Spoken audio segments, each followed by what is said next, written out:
প্রত্যাখ্যান, রিজেকশন এক ভারী মন খারাপ করা শব্দ। সে বাংলা, ইংরাজি, পার্সি, হিব্রু, যে ভাষাতেই হোক না কেন, আমাদের প্রত্যেককেই কোনো না কোনো সময় প্রত্যাখ্যিত হতে হয়। কখনো চাকরির ইন্টারভিউ দিতে গিয়ে, কখনো অটো চালকের কাছে 100 টাকার খুচরো চাইতে গিয়ে, কখনো কাউকে প্রপোজ করতে গিয়ে, আবার কখনো কোনো এক সম্পর্কের দীর্ঘকালীন থাকার পরেও। শুরুতেই রিজেকশন তাও মেনে নেওয়া যায়, কিন্তু একসাথে পথ চলার প্রতিশ্রুতি দেওয়া মানুষটা আচমকা হঠাৎ একদিন যদি বলে দেয় যে তার বাড়ির লোক তোমাকে রিজেক্ট করে দিয়েছে শুধুমাত্র তোমার কাছে একটা ভালো মানের চাকরি নেই বলে, তখন তুমি কি করবে? जो मर्द होता है उसे दर्द नहीं होता। বহুকাল আগে অমিতাভ বচ্চনের এই সংলাপকে মূল মন্ত্র ধরে নিয়ে জীবন কাটাতে চায় অনেকেই, কিন্তু আমি বলবো এই সংলাপ আসলে সত্যি না। হ্যাঁ জি, मर्द का भी दर्द होता है। প্রেম ভেঙে গেলে, সম্পর্ক দুমড়ে মুচড়ে গেলে পুরুষের কল্পেও জল গড়িয়ে পড়ে, কিন্তু সেই জলের দাগ তাদের তড়িঘড়ি মুছে ফেলতে হয়, নাহলে সমাজ বলবে পুরুষ মানুষ হয়ে তুই কাঁদছিস। কি আইরনি না? এখন অবশ্য একটা কথা বলার প্রচলন হয়েছে যে পুরুষ মানুষ মাত্রই নাকি প্রতারক।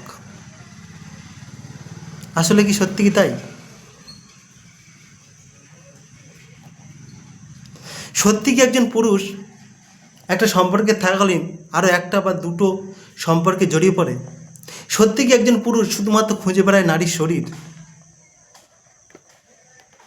ব্রেকআপের পর মুভ অন করতে তাদের সত্যি কি মাত্র 2-3 দিন সময় লাগে?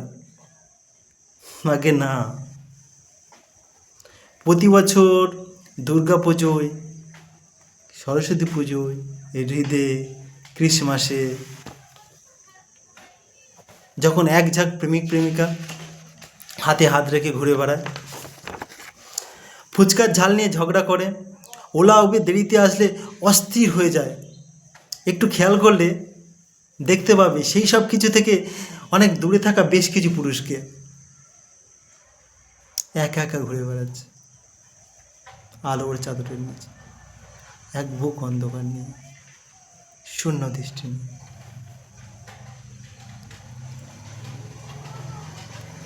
ক্যাফে বা রেস্টুরেন্টেও এমন অনেকের পুরুষের দেখা মেলে যারা কোনো এক কোনায় বসে কাটিয়ে দেয় পুরো সন্ধ্যাটা একা একা।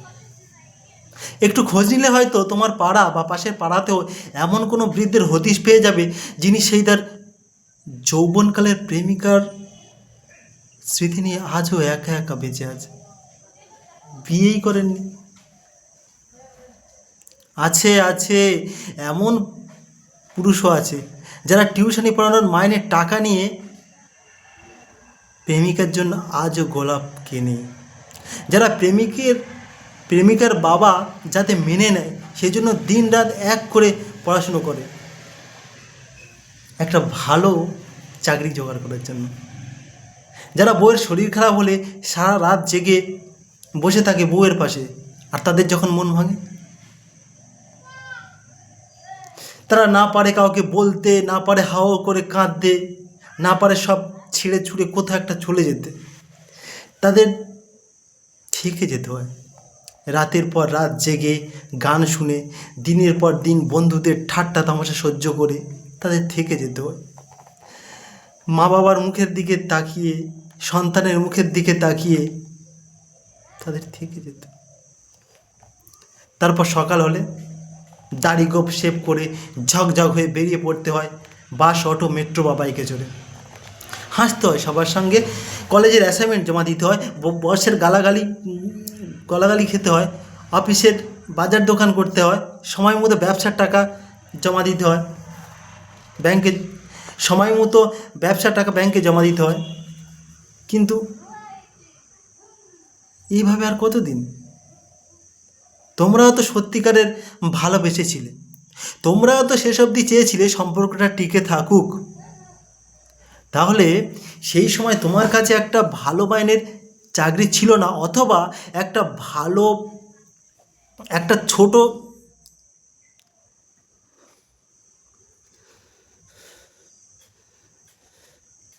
অথবা একটা ছোট ভুল বোঝাবুঝিকে বড় ইস্যু বানিয়ে যারা সেদিন তোমার হাত ছেড়ে চলে গেছিল তারা তো ভালো আছে। তাহলে তোমরা কেন ভালো থাকবে না? আমি কিন্তু একবারও বলছি না ভালো থাকা মানে এক্ষুনি আরও একটা সম্পর্কে জড়িয়ে পড়া। আমি শুধু বলছি লুকিয়ে রাখা চোখের জলটাকে মুছে ফেলো। এবার একটু মন থেকে হাসো, গঙ্গার ধারে হাওয়া খাও, সিনেমা দেখো, বন্ধুদের সাথে আড্ডা দাও, হাসি ঠাট্টা করো। তোমার প্রিয় রেস্টুরেন্টে সেই প্রিয় আইটেমটা তোমার জন্য কিন্তু এখনও অপেক্ষা করছে, বিরিয়ানি, কষা মাংস। তোমার সেই প্রিয় আইসক্রিম তোমাকে হাতছানি দিয়ে ডাকছে, সাড়া দাও। আর এই ভালো থাকার অভ্যাসটা একবার তৈরি হয়ে গেলে দেখবে ঠিক কেউ একদিন এসে আবার তোমার হাতটা ধরবে।